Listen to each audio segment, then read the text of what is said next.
tunajiunga na ndugu zetu marehemu, tunatimiza wajibu wa kufika mwili wa mwanadamu ilivyo desturi ya waamini.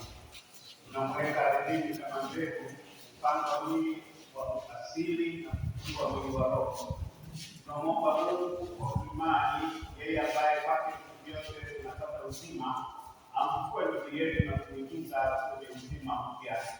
Amfanyie huruma wakati wa kufa, aokolewe na mauti na kusamehewa madhambi yake, apatanishwe na Baba hivyo duniani kwa mchungaji mwema, na hivyo astahili kupata furaha ya milele na kukaa miongoni mwa watakatifu katika familia ya Mfalme wa milele.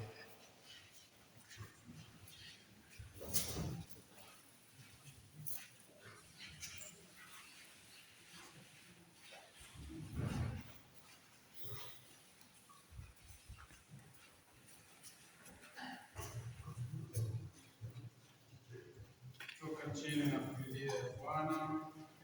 Bwana, sikiliza sauti yangu, masikio yako yasikilize sauti ya maombi yangu.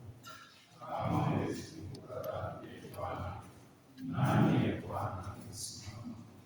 Lakini kwako kuna msamaha dhambi, ili utumikiwe kwa uchaji. Na mtumaini Bwana, roho yangu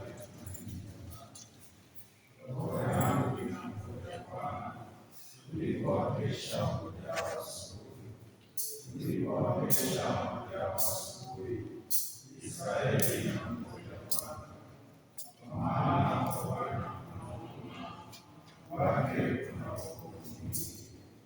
Mwenyewe ataokoa Israeli katika maovu yake yote. Raha ya milele na mwanga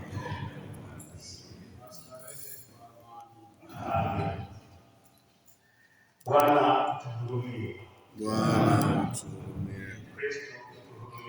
Kristo tuhurumie. Bwana tuhurumie. Bwana tuhurumie. Tusali kama tulivyofundishwa na Bwana Baba yetu.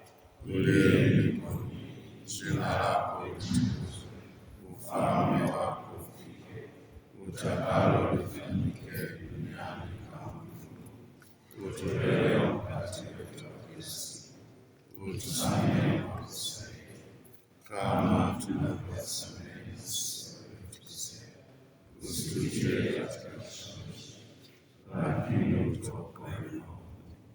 Na mlango wa jehanamu astarehe kwa amani.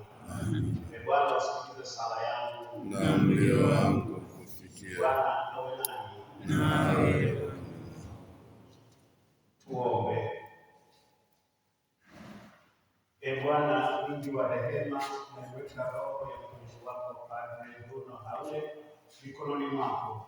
Tunayo matumaini ya kweli kwamba atafufuliwa na Kristo siku ya mwisho pamoja na wote waliokufa katika Kristo. Tunakushukuru kwa ajili ya mema yote uliyojalia huyu mtumishi wako na katika uhai wake. Mema hayo yote yawe kwetu sisi ishara ya wema wako na ushirika bora wa katika Kristo. Basi Bwana, yasikilize maombi yetu kwa huruma yako, tufungulie mtumishi wako milango ya paradiso. Nasi tuliobaki nyuma usitulizane kwa maneno ya imani, hadi tukutane sote katika Kristo, tupate kukaa naye milele. Tunaomba hayo kwa njia ya Kristo Bwana wetu. amina.